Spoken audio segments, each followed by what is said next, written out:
ఈ రోజు ఏంటంటే లేదు మాకు రోడ్లు లేదని చెప్పి కొంతమంది ఏమో రైతులు వారి యొక్క ఆవేదన, వారు కూడా ఓట్లేమో అంటూ బయటకు వస్తున్నటువంటి మాట్లాడుతున్నటువంటి పరిస్థితి.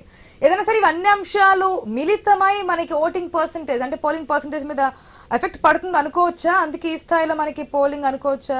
ఏం చెప్తారు మీ విశ్లేషణ?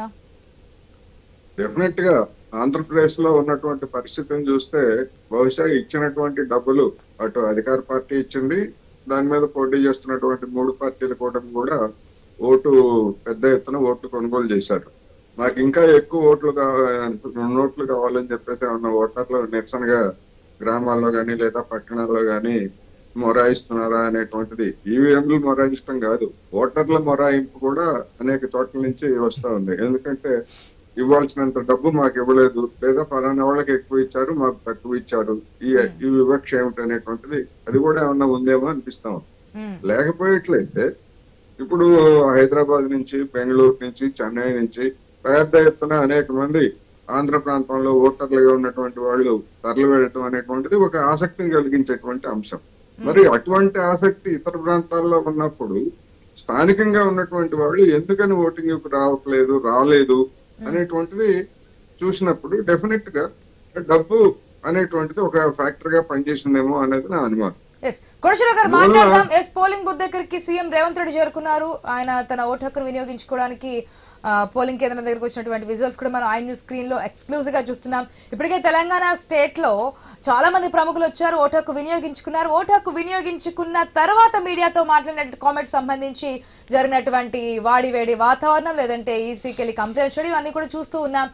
ఇప్పటికి ఇంకా నాయకులు ఆయా పార్టీలకు సంబంధించి డైరెక్ట్ గా ఇండైరెక్ట్ గా ఇండికేషన్స్ ఇస్తున్నటువంటి కామెంట్స్ కూడా మనం చూస్తూ ఉన్నాం. ఈ నాయకులకు వేస్తాము సో మీరు వేయండి అన్న ఇండికేషన్స్ వినిపిస్తున్నాయి. మరి దానికి సంబంధించి కూడా ఏదైనా కేసులకు వెళ్తారా ఏంటని చూద్దాం. హాట్ గా సాగుతున్నాయి 17 పార్లమెంట్ స్థానాలకు సంబంధించి 3 ప్రధాన పార్టీలు కూడా ప్రచారంలో హోరెత్తించిన పరిస్థితి. సీఎం రేవంత్ రెడ్డి ఓటు వేయడానికి పోలింగ్ బూత్ దగ్గరికి వెళ్తున్నారు. ఆ విషయాన్ని కూడా ఆ విజువల్స్ కూడా మనం ఐ న్యూస్ స్క్రీన్ లో క్లియర్ గా చూస్తున్నాం. కోటేశ్వరరావు గారు, ఈ ఈక్వేషన్స్ ఏమన్నా చేంజ్ అయ్యే అవకాశం ఉందనుకోవచ్చు. ఎందుకంటే వాతావరణం మనం చూస్తున్నాం, ఒక పక్క వర్షాలు పడతాయంటూ కూడా వాతావరణ కేంద్రం చెప్తోంది, ఎండల వేడి కూడా మనకు కనిపిస్తోంది, అక్కడ కూడా మిక్స్డ్ క్లైమేట్ మనకు కనిపిస్తోంది. ఆఫ్టర్ 2 o'clock తర్వాత లేదంటే 3 తర్వాత పోలింగ్ పర్సంటేజ్ ఏమైనా పెరిగే అవకాశం ఉందనుకోవచ్చా? దీంట్లో ఈక్వేషన్ ఏంటంటే ఒకవేళ ఓటర్లు మీరు అన్నట్టు విధంగా మొరాయించిన ఓటర్లు ఏమైనా పోలింగ్ కేంద్రానికి తీసుకురావడానికి పోల్ మేనేజ్మెంట్ ఏదైతే ఉందో అది ఏమైనా యూజ్ అవుతుంది అనుకోవచ్చా? ముఖ్యంగా ఆంధ్రప్రదేశ్ లో అసెంబ్లీ ఎన్నికలు జరుగుతున్న కారణంగా అక్కడ పార్టీల రంగంలోకి దిగి ప్రలోభాలని మరింతగా పెట్టి ఓటర్లను బుజ్జగిస్తే మధ్యాహ్నం నుంచి అయినా వాళ్ళు వచ్చేటువంటి అవకాశాలు ఉండొచ్చు. ఒకటి. రెండోది, 2 తెలుగు రాష్ట్రాల్లో కూడా ఎండలు అనేటువంటివి, ముఖ్యంగా తెలంగాణలో నిన్న రాత్రి పడినటువంటి వర్షాలు కానీ ఇవాళ మార్నింగ్ అనేక చోట్ల మబ్బులతో కూడినటువంటి వాతావరణం ఉన్నప్పటికీ ఇక్కడ ఓటర్లు పెద్దగా ముందుకి రాలేదనేటువంటిది ఒక వాస్తవం. అందువలన ఓట్ రాకపోతే నా అభిప్రాయం ప్రకారం అంటే అధికార పక్షానికి కానీ లేదా ప్రతిపక్షానికి కానీ ఇద్దరికి కూడా నష్టమే అనేటువంటిది ఒకటి. ఎందుకంటే ఒక పక్ష ఓటర్లలోనే నిర్లక్ష్య ధోరణి ఉంటుందని మనం అనుకోక్కర్లేదు. 2 పక్షాలకు చెందినటువంటి వాళ్ళు ఎవరికేస్తే ఏమైందిలే, ఎవరికేసినా ఒకటేలే అనుకునేటువంటి వాళ్ళు కూడా ఉండొచ్చు. అందువలన వాస్తవాలు ఏమిటనేటువంటిది మరింత లోతుగా మనం పరిశీలించిన తర్వాత మాత్రమే కొన్ని అభిప్రాయాలకి ఒక బలమైనటువంటి నిర్దిష్టమైన అభిప్రాయాలకు ఎప్పుడు రాలేము. ఎందుకంటే ప్రతి ఓటర్ని లేదా మనం పరిశీలించలేం, కానీ సాయంత్రానికి ఒక అభిప్రాయానికి రావడానికి మాత్రం తోడ్పడుతుంది. ఏమైనప్పటికీ 2 రాష్ట్రాల్లో కూడా ఓటింగ్ శాతం అనేటువంటిది తగ్గుతా ఉంది. అందువలన ఓటర్లు మొత్తం మాకే వేయడానికి సిద్ధంగా ఉన్నారు అని చెప్పేసి ఇప్పటి వరకు పార్టీలు చేసినటువంటి ప్రచారం వాస్తవం కాదు అనేటువంటిది ఇది సూచిస్తా ఉందనేది అభిప్రాయం. కోటేశ్వరరావు గారు, ఇప్పటికైనా మరి మారుతారేమో, మన యొక్క వ్యాఖ్యలు విన్న తర్వాత అయినా ఓటు యొక్క విలువ తెలుసుకుంటారేమో ఓటర్స్ అనేది చూద్దాం. మనం విజువల్స్ చూస్తున్నాం క్లియర్ గా. సీఎం రేవంత్ రెడ్డి తన యొక్క ఓటు హక్కును వినియోగించుకున్నారు. కుటుంబ సభ్యులతో పాటు వెళ్లి ఆయన తన ఓటు హక్కును వినియోగించుకొని వస్తున్నటువంటి విజువల్స్ మనం క్లియర్ గా చూస్తున్నాం. పూర్తి అప్డేట్స్ మా special correspondent Sunil news stream live ద్వారా అందిస్తారు. సునీల్, మనం చూస్తున్నాం ఒక్కొక్క సెలబ్రిటీ ఓటు హక్కును వినియోగించుకుంటూ వెళ్తున్నారు.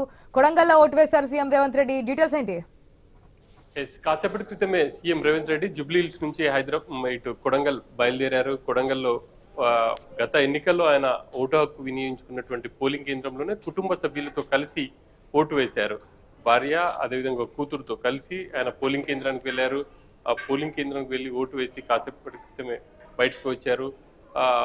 గత ఎన్నికల్లో అంటే అసెంబ్లీ ఎన్నికల్లో ఆయన కొడంగల్లోనే ఓటు హక్కు వినియోగించుకున్నారు. అదే మాదిరిగా ఈ ఎన్నికల్లో కూడా ఆయన అక్కడే ఓటు హక్కు నమోదు చేసుకున్నారు కాబట్టి అక్కడే ఓటు వేశారు. సీఎంతో పాటు ఇంకా కొంతమంది ప్రముఖులు కూడా ఓటు హక్కు వినియోగించుకున్నటువంటి సిచ్యువేషన్స్ అయితే కనిపిస్తున్నాయి. చాలా చోట్ల అభ్యర్థులు ముందుగానే ఫస్ట్ అవర్లోనే వాళ్ళు పోలింగ్ కేంద్రానికి వెళ్ళి ఓటు వేసి ఆ తర్వాత మిగతా పోలింగ్ కేంద్రాలను పరిశీలించేందుకైతే వెళ్తున్నటువంటి సిచ్యువేషన్స్ అయితే కనిపిస్తున్నాయి. ఇక హైదరాబాద్లో చూస్తే ఇటు మల్కాజ్గిరి అభ్యర్థి ఈటల రాజేందర్ ఆయన ఓటు హక్కు వినియోగించుకున్నారు. అదేవిధంగా ఇటు హైదరాబాద్ బీజేపీ అభ్యర్థి మాధవీలత, ఇక మాజీ ఎమ్మెల్యేలు తలసాని శ్రీనివాస్ యాదవ్ కావచ్చు, పద్మారావు గౌడ్, ప్రస్తుతం ఆయన సికింద్రాబాద్ నుంచి బీజేపీ అభ్యర్థిగా ఆయన పోటీ చేస్తున్నారు. ఆయన కూడా ఓటు హక్కు వినియోగించుకున్నారు. కేంద్ర మంత్రి కిషన్ రెడ్డి ఆయన కూడా ఉదయమే 7 గంటలకే పోలింగ్ కేంద్రానికి వెళ్ళి ఫస్ట్ అవర్లోనే తన ఓటు వేశారు. ఇట్లా రాష్ట్ర వ్యాప్తంగా 17 లోక్సభ స్థానాలకు సంబంధించి అభ్యర్థులు చాలా వరకు ఓటు వేశారని చెప్పేసి చెప్పుకోవాలి. ప్రతి నియోజకవర్గానికి సంబంధించి మనం చూస్తుంటే ఒక్కొక్కసారి అబ్జర్వ్ చేస్తే మెదక్ లోక్సభ స్థానానికి సంబంధించి అక్కడ కాంగ్రెస్ అభ్యర్థి నీలం మధు ఆయన తన సొంత గ్రామం చిట్కుల్లో ఓటు వేశారు. అదేవిధంగా బీజేపీ అభ్యర్థి రఘునందన్ రావు సొంత గ్రామం దుబ్బాక భూంపల్లి మండలం బొప్పాపూర్లో ఓటేశారు. మాజీ మంత్రి హరీష్ రావు సిద్దిపేటలో ఓటేశారు. మరి కాసేపట్లో బీఆర్ఎస్ అధినేత అధ్యక్షుడు కేసీఆర్ తన స్వగ్రామం చింతమడకలో ఓటేయడానికి వెళ్తున్నారు. ఇప్పటికే అక్కడ బీఆర్ఎస్ కార్యకర్తలు కావచ్చు వాళ్ళందరూ కూడా ఆ చింతమడకకు చేరుకున్నటువంటి పరిస్థితి అయితే ఉంది. ఆయన ప్రతి ఎన్నికలో కూడా ఆ చింతమడకలోనే ఓటు హక్కు వినియోగించుకుంటున్నారు. ఇంకా సీఎం రేవంత్ రెడ్డి గత ఎన్నికల్లో ఆయన మల్కాజ్గిరి నుంచి పోటీ చేసినప్పటికీ ఓటు హక్కు మాత్రం కొడంగల్లోనే వినియోగించుకున్నారు. ఈ ఎన్నికల్లో కూడా ఆయన కొడంగల్లోనే కుటుంబ సభ్యులతో కలిసి ఇటు భార్య కూతురుతో కలిసి ఆయన ఓటు హక్కు వినియోగించుకున్నటువంటి పరిస్థితులు అయితే కనిపిస్తున్నాయి. ఇక మరి కాసేపట్లోనే ఇటు మొదటి 4 గంటల్లో నమోదైనటువంటి పోలింగ్ వివరాలు కూడా రాబోతున్నాయి. మొదటి 2 గంటల్లో దాదాపుగా చాలా నియోజకవర్గాలకు సంబంధించి 10 నుంచి 12% వరకు నమోదైంది. కాసేపటి క్రితమే జహీరాబాద్కు సంబంధించి పోలింగ్ శాతం కూడా అధికారులు వెల్లడించారు. జహీరాబాద్ లోక్సభ స్థానంలో 31.83% పోలింగ్ నమోదైంది. ఇంకా ఒక్కొక్క నియోజకవర్గానికి సంబంధించి మరి కాసేపట్లో ఫలితాలు కూడా వెలువడబోతున్నాయి.